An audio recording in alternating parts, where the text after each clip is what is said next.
And welcome back. Chapter 15. Oh my God.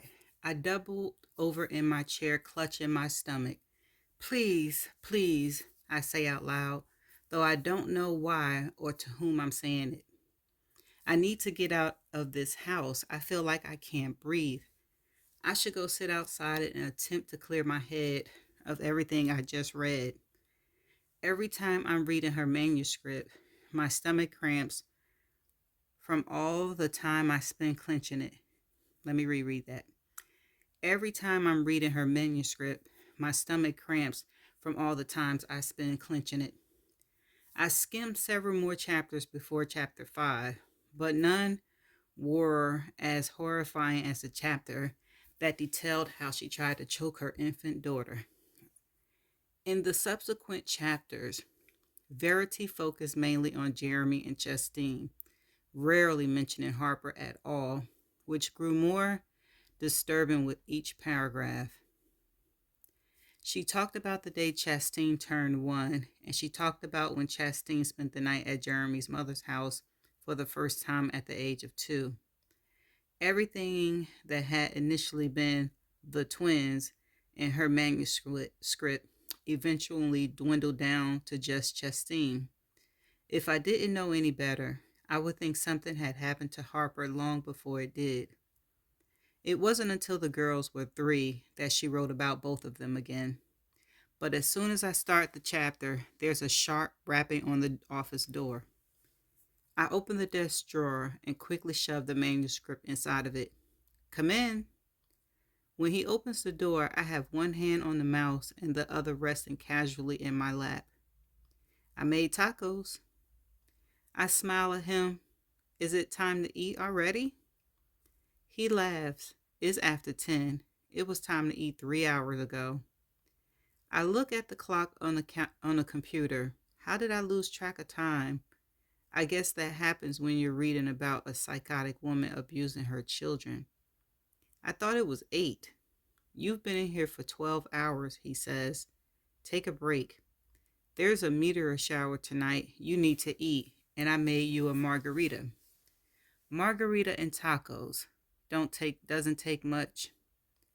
I ate on the back porch while we sat in the rocking chairs and watched a meteor shower. There weren't very many at first, but now we're seeing one every minute at least. At one point, I moved from the porch to the yard. I'm on my back in the grass staring up at the sky. Jeremy finally gives in and positions himself next to me. I forgot what the sky looked like, I said quietly. I've been in Manhattan for so long now. That's why I left New York, Jeremy says. He points to the left at the tail end of the meteor. We watch it until it disappears. When did you and Verity buy this house? When the girls were 3. Verity's first 2 books had released by then, and we're doing really well, so we took the plunge. Why Vermont? Do either of you have family here? No. My father died when I was in my teens. My mother died 3 years ago, but I grew up in New York State on an alpaca farm, if you can believe that. I laughed, turning to look at him. Seriously? Alpacas? He nods. How exactly does one make money raising alpacas? Jeremy laughed at this question. They don't really, which is why I got a degree in business and went into real estate. I didn't have any interest in taking over a debt-ridden farm. Do you think you'll go back to work soon? My question gives Jeremy pause. I'd like to. I've been waiting on the right time, so it won't be a huge adjustment to crew, but it never feels like the right time. If we were friends, I would do something to comfort him. Maybe grab his hand and hold it. But there's too much inside me that wants to be more than his friend, which means we can't be friends at all. If an attraction is present between two people, those 2 people can only be one of 2 things: involved or not involved. There is no in between. And since he's married, I keep my hand on my chest and I don't touch him at all. What about Verity's parents? I ask, needing the conversation to keep flowing so that he doesn't hear how exaggerated he makes my every breath. He lifts his hand from his chest in an I don't know gesture. I barely knew them. They weren't around much before they cut Verity out of their lives. They cut her out? Why? It's hard to explain them, he says. They're strange. Victor and Marjorie, insanely religious to their core. When they found out Verity was writing thriller and suspense novels, they acted like she was suddenly denouncing her religion to join a satanic cult. They told her if she didn't stop, they would never speak to her again. That's unbelievable. So cold. For a second, I empathized with Verity, wondering if her lack of maternal instinct was inherited. But my empathy evaporates when I remember what she did to Harper in her crib. How long did their estrangement last? Let's see, Jeremy says. She wrote her first book over a decade ago, so more than 10 years. They still haven't spoken to her? Do they even know about what's happened? Jeremy nods. I called them after Chastain passed, left them a voicemail. They never called back. Then when Verity had her wreck, her father actually answered the phone.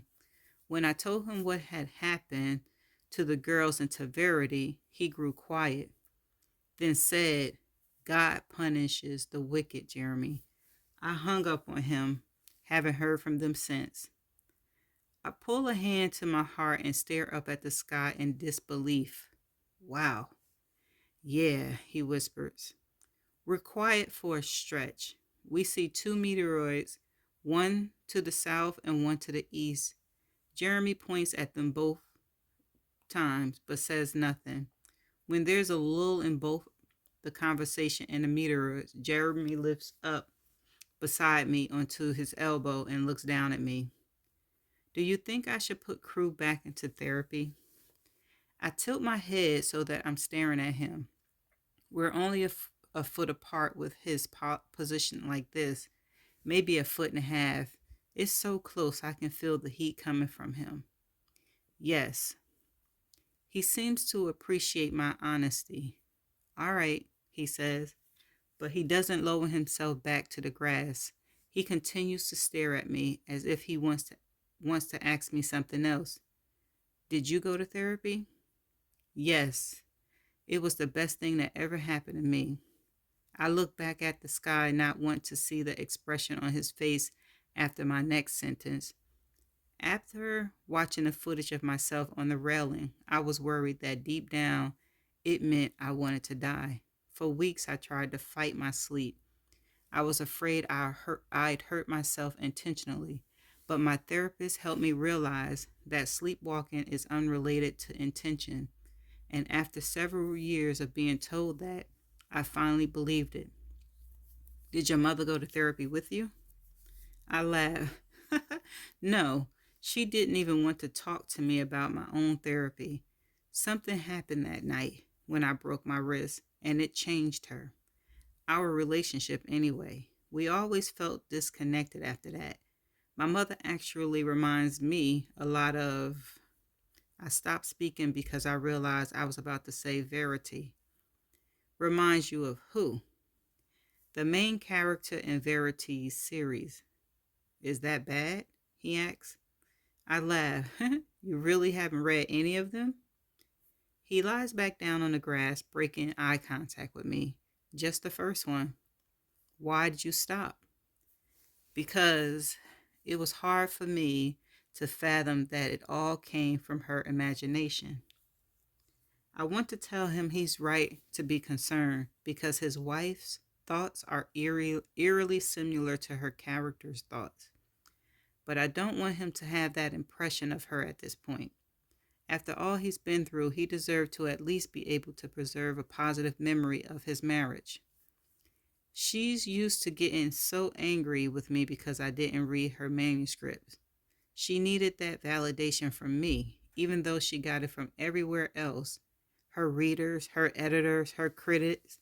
For some reason, my validation seemed to be the only validation she wanted because she was obsessed with you. Where do you get your validation? He asked. I turned my head toward him again. I don't really. My books aren't popular. When I do receive a positive review or get an email from a fan, I never feel like they're talking to me. Probably probably because I'm such a recluse and never do signings. I don't put my image out there, so even though there are readers who love what I do, I still haven't had the experience of being told to my face that what I do matters to someone. I sign. That would feel good, I imagine, for someone to look me in the eye and say, "Your writing matters to me, Lowen." As soon as I finish that sentence, a meteor shoots across the sky. We both follow it and watch as it streaks across the water, reflecting in the lake. I stare at the lake framing Jeremy's head. When are you going to start on the next dock? I asked him. He finally finished tearing the old one down completely today. I'm not building a new dock, he says, matter of fact. I just got sick of looking at that one. I would make him expand more on that, but he doesn't seem to want to. He's watching me. Even though Jeremy and I have been making eye contact a lot tonight, it feels different in this moment, heavier. I notice his eyes flicker towards my lip. I want him to kiss me. If he tried, I wouldn't stop him. I'm not even sure I would feel guilty. He sighs heavily and let his head roll back in the grass until he's looking at the stars again. What are you thinking? I whisper. I'm thinking it's late and I should probably lock you in your room now. I laugh at his choice of words. Okay. Or maybe I laugh because I had 2 margaritas. Whatever the reason, my laugh makes him laugh. And what almost became a moment he probably ended up regretting turns into a moment full of relief. I go to the office to grab the laptop so I can work in the bedroom after he goes to sleep. When he's turning out the lights in the kitchen, I open a desk drawer and grab a small handful of manuscript to take to my room with me. I tuck the pages between the laptop and my chest. There's a new lock on the outside of the bedroom door that I haven't seen. I don't want to examine it or figure out if it could somehow be unlocked from inside, because I'm sure my subconscious would remember that and I would somehow get past it. Jeremy is behind me as I walk into the room and set my things on the bed. You have everything you need? He asks from the doorway. Yep. I walk back to the door so I can lock it from the inside after I shut it. All right then. Good night. All right, I replied with a smile. Good night. I go to shut the door, but he puts his hands up, stopping me from closing it all the way. I pull it open again, and in a split second since I almost closed it, his expression has changed. Lo, he says, his voice quiet. He leans his head against the doorframe and looks down at me. I lied to you. I tried not to look too concerned, but I am. His words rushes through me, and I think back to our conversation tonight, the conversation that came before it. You lied about what? Verity never read your book. I want to take a step back to mask my disappointment in the darkness, but I stay put, squeezing the doorknob with my left hand.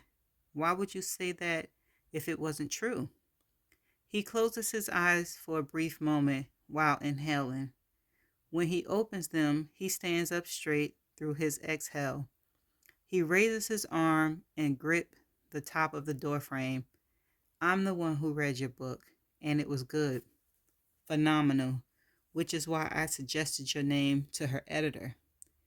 He lowers his head a little, looking me firmly in the eye. Your writing matters to me, Lowen.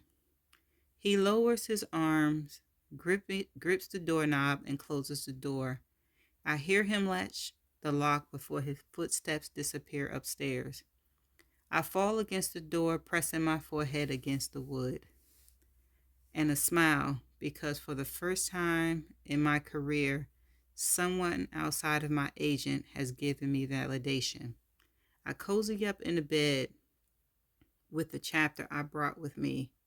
Jeremy made me feel so good just now. I don't even mind being a little disturbed by his wife before I fall asleep. So be it. Chapter 9. Chicken and dumplings. It was the fifth meal I cooked after living in our new house for 2 weeks. It's the only meal Jeremy ever threw against the dining room wall. I known for several days that he was upset with me. I just didn't know why.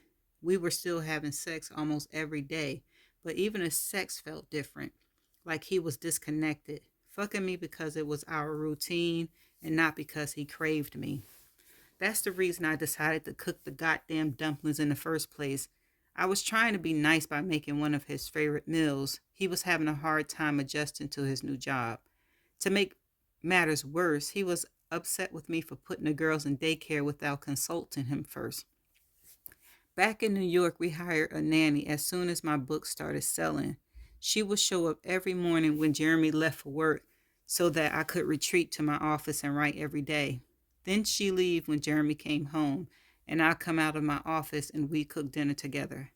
It was a great setup, I admit. I never had to care for them when Jeremy wasn't around because we had the nanny. But out here in the middle of nowhere, nannies are hard to come by. I tried watching them myself for the first 2 days, but that was beyond exhausting, and I wasn't getting any writing done.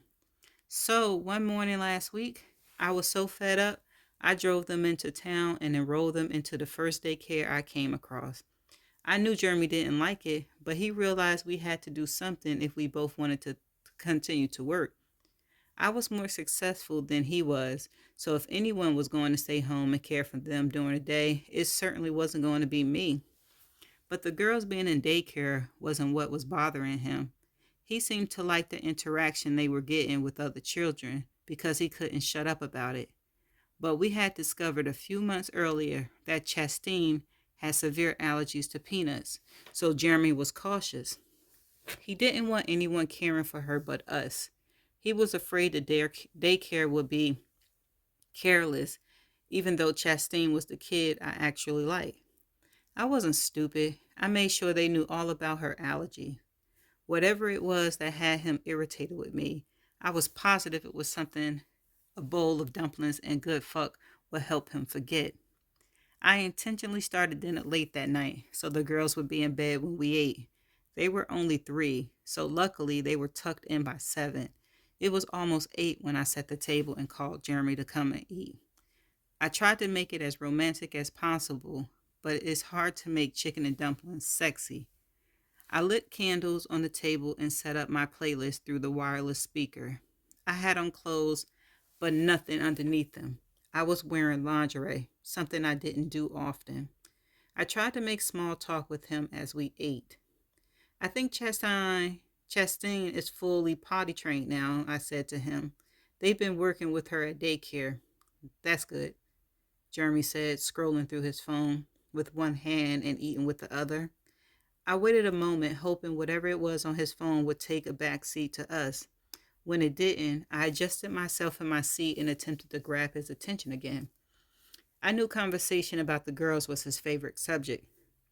When I picked them up today, the teacher said she'd learned 7 colors this week. Who? He said, finally making eye contact with me. Chastine. He stared at me, dropped his phone flat on the table, and took another bite. What the fuck is his problem? I could see the anger he was trying to stifle, and it made me nervous. Jeremy never got upset, and when he did, I almost always knew why he was. But this was different. It was coming out of left field. I couldn't take it anymore. I sat back in my chair and dropped my napkin on the table. Why are you mad at me? I'm not mad, he said too fast. I laughed. You're pathetic. He narrowed his eyes and tilted his head. Excuse me? I leaned forward. Just tell me, Jeremy, enough of this bullshit silent treatment. Be a man and tell me what your problem is. His fist clenched and then unclenched. Then he stood up and slapped his bowl, sending it across the table and all over the dining room wall. I had never seen him lose his temper. I stiffened, wide-eyed, as he stomped out of the kitchen. I heard him slam our bedroom door. I looked at the mess and knew I had to clean it up after we made up so he'd know how much I appreciate him, even if he was being a major fucking douche.